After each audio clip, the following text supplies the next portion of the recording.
Malam yang kelam di New Jersey. Mimpi untuk mempertahankan tahta juara dunia hancur berantakan di atas rumput MetLife Stadium pada tanggal 20 Juli 2026. Gol sematawayang Ferran Torres pada menit ke-105 di babak perpanjangan waktu bukan hanya memastikan kemenangan 1-0 untuk timnas Spanyol di final Piala Dunia 2026, tetapi juga menjadi palu godam yang menghantam satu realitas pahit bagi tim Tango. Era emas mereka telah berakhir. Kekalahan menyakitkan ini membuka mata dunia bahwa skuad asuhan Lionel Scaloni sudah kehabisan bensin. Bermain dengan 10 orang sejak menit ke-90 setelah Enzo Fernandez menerima kartu merah, para veteran Argentina dipaksa berlari hingga kehabisan napas mengejar bayang-bayang talenta muda La Furia Roja. Kini, pertanyaannya bukan lagi tentang bagaimana membalas dendam, melainkan siapa yang harus merelakan posisinya. Regenerasi adalah hukum alam yang tidak bisa ditawar. Skuad Albiceleste tidak bisa selamanya bergantung pada kaki-kaki tua yang sudah mulai melambat. Halo, football lovers. Selamat datang kembali di Raftel Sport. Pada video kali ini, kita akan membedah secara mendalam dan tajam. Setelah gagal juara Piala Dunia 2026, inilah 5 pemain Argentina yang sudah saatnya gantung sepatu dari skuad nasional demi masa depan tim Tango.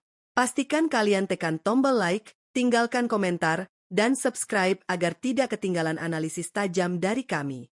Mari kita masuk ke pembahasannya.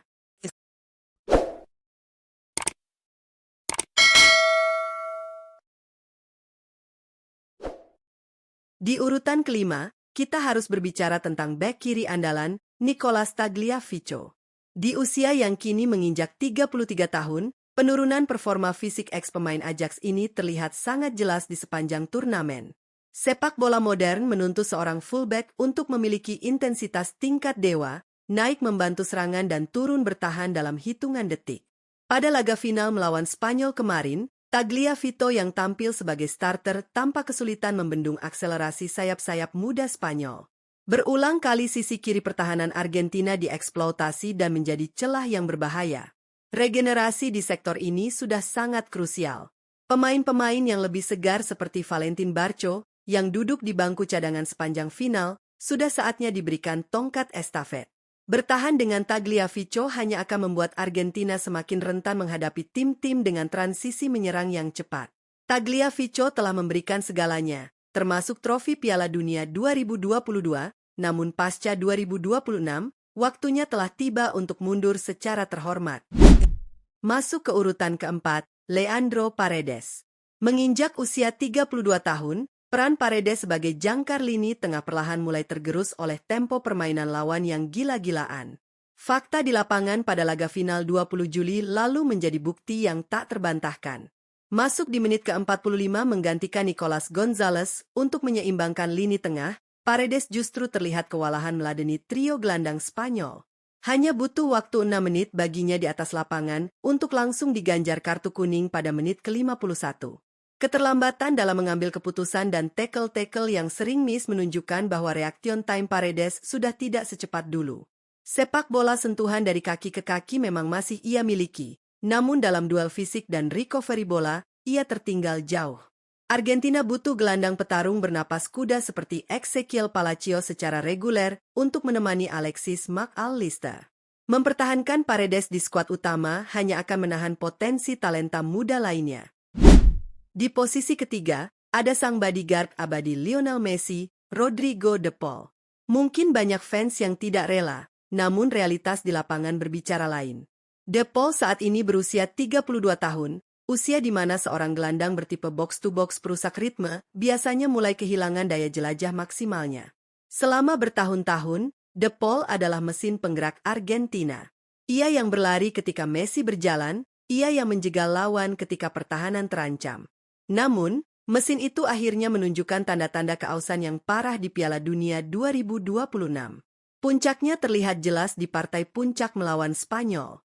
De Paul tampak kehabisan tenaga dan terpaksa ditarik keluar pada menit ke-69, digantikan oleh Giuliano Simeone.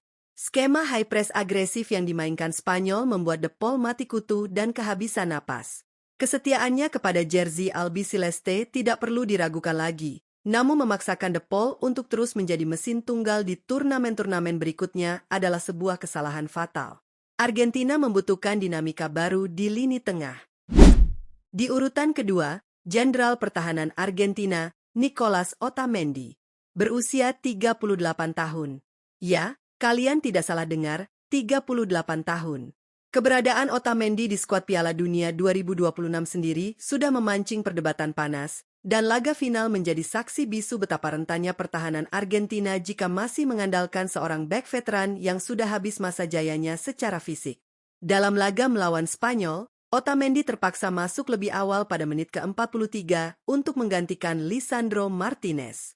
Menghadapi barisan penyerang muda Spanyol yang eksplosif, kekurangan Otamendi terekspos dengan sangat brutal, yaitu kecepatannya.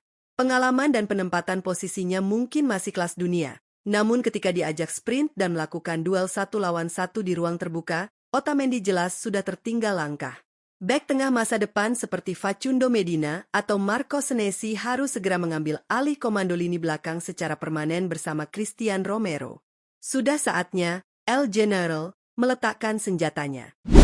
Dan di urutan pertama, nama yang paling berat untuk diucapkan oleh seluruh pecinta sepak bola sang goat, Lionel Messi. Di usia 39 tahun, Messi memang masih memiliki visi ajaib dan sentuhan magis yang tak tertandingi.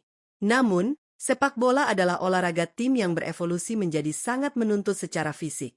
Gagalnya Argentina di final Piala Dunia 2026 memperlihatkan bahwa mengorbankan sistem kolektif demi menutupi kekurangan fisik seorang kapten berusia 39 tahun sudah tidak lagi relevan. Sepanjang turnamen, Messi bermain dengan ritme berjalannya yang khas. Namun, ketika tim dituntut untuk melakukan pressing tinggi, terutama ketika bermain dengan 10 orang usai Enzo Fernandez diusir wasit, Argentina bermain seolah-olah dengan 9 orang saat fase bertahan. Ketergantungan absolut kepada Messi atau Messi-sentris justru menghambat kebebasan bintang generasi berikutnya. Lihat saja Julian Alvarez, yang menjadi pahlawan dengan gol krusialnya saat menyingkirkan Swiss 3-1 di perempat final, terkadang harus menyesuaikan pergerakannya murni untuk mengakomodasi La Pulga. Pensiunnya Messi dari timnas akan memberikan ruang bagi pelatih untuk membangun ulang sistem permainan yang lebih modern, agresif, dan dinamis. Messi telah memberikan segalanya. Copa America, Finalissima, hingga mahkota Piala Dunia 2022. Ia tidak berutang satu tetes keringat pun lagi kepada negaranya. Mundur di titik ini, meski diwarnai tangisan kekalahan di MetLife Stadium, adalah keputusan paling bijaksana demi regenerasi sepak bola Argentina. Itulah 5 pemain Argentina yang sudah saatnya mengucapkan selamat tinggal pada skuad nasional setelah tragedi di final Piala Dunia 2026. Regenerasi memang menyakitkan, berpisah dengan pahlawan memang mengundang air mata, namun demi lambang di dada, perubahan mutlak diperlukan agar tim Tango tidak tenggelam di turnamen berikutnya. Bagaimana pendapat kalian, Raftel Lovers?